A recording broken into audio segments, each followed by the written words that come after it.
I believe that dry eye is a multifactorial disease. However, the fundamental issue there is inflammation.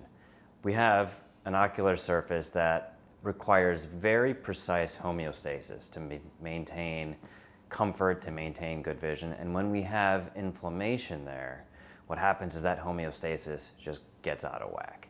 And in order to relieve those symptoms, in order to get our patients to feel and see better, we have to treat that inflammation. We have to break that cycle, and that's how we get our patients doing well.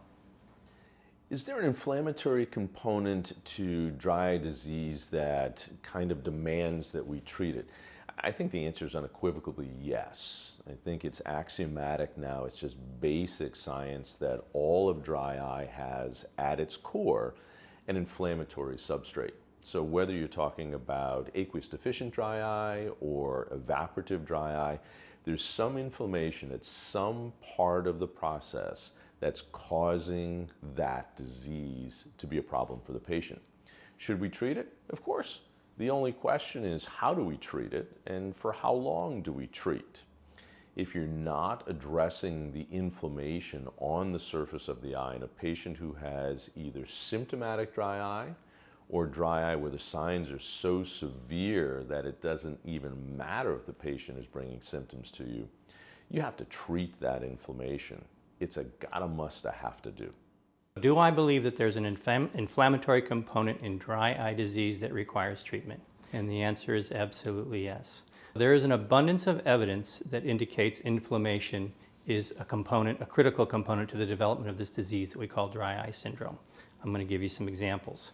We know that in dry eye patients, they have infiltration of their lacrimal glands with inflammatory cells.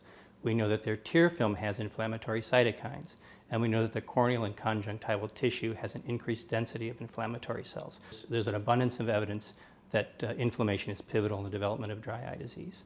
Now, the thing about this inflammation that's critical is that it is a vicious cycle. So in other words, the dryness that is caused by the inflammation creates more inflammation, and so we must treat it to disrupt that vicious cycle. I do believe there's an inflammatory component. In fact, I know there's an inflammatory component to dry eye disease, and we as ophthalmologists must treat the inflammatory component, otherwise our patients lose faith, they lose trust, and their eyes don't feel any better. So by knocking out the inflammatory component, you're doing, in my mind, three things. Number one, you're gaining the trust of the patient. Number two, you're making them feel better quickly. And number three, you have the opportunity to then talk more about the chronic nature of the disease, and you have more credibility when it comes to establishing a rapport with your patient, getting them to comply with what you want them to do.